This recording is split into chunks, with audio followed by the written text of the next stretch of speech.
Today I'm going to walk you through how to create and export SVG files directly from Photoshop 2025.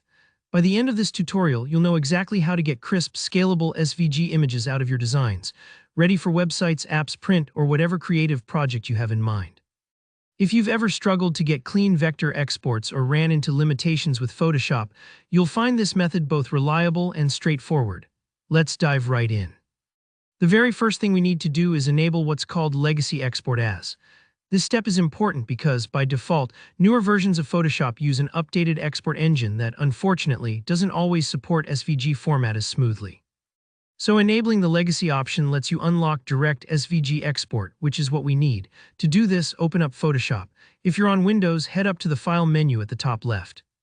If you're on a Mac, it'll be under the Photoshop menu just next to the Apple logo. From there, select Preferences. Once the Preferences window pops up, look for the section labeled Export. It might take a second to spot if you're not used to the interface, but it's usually toward the bottom. Now in the export settings, you'll see a checkbox for Use Legacy Export As. Make sure it's checked. Do give yourself a moment here. Sometimes it's easy to accidentally check the wrong box, so double-check before you click OK. What you've just done is basically instruct Photoshop to use the older but more robust exporter for SVG files. Don't worry, this doesn't affect your ability to export other formats like PNG or JPEG, so you can switch back whenever you need. Once that's set up, it's time to prepare your image or design for export. Go ahead and open the design you want to export as an SVG. This can be an icon, a logo, or really any artwork that relies on crisp scaling. Remember, SVG files are vector-based, meaning they stay sharp and clear at any size. So if you've got text, shapes, or paths, they'll look perfect on screens ranging from mobile phones to giant monitors. Now go up to the File menu once more and choose Export, then Export As. This brings up the Export dialog box. Here, where the magic happens. Look for the Format drop-down menu in this dialog. By default, it might be set to PNG or JPG, but you'll want to select SVG from that list.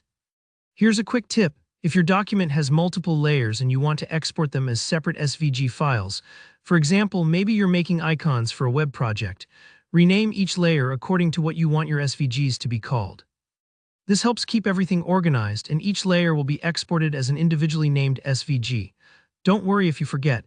You can always rename the files after exporting, but doing it here saves you time later. When you're ready, hit the Export All button. Choose your desired location, your desktop or a project folder, anywhere that's easy to find.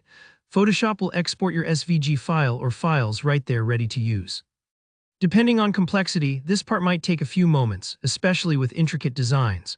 Once it's done, double-check your location folder and open one of the SVGs to confirm it exported correctly. You should see a nice clean vector graphic ready for action, and that's all there is to it. You now know how to reliably export SVG files from Photoshop 2025 using the Legacy Export setting, a solution that'll save you a ton of headache and help keep your graphics looking sharp everywhere they're used. If you found this tutorial helpful, give it a thumbs up, and if you have any questions or run into issues, ask in the comments. I'm happy to help. Don't forget to subscribe for more practical Photoshop tips and creative guides just like this. Thanks for watching, and I'll see you in the next video.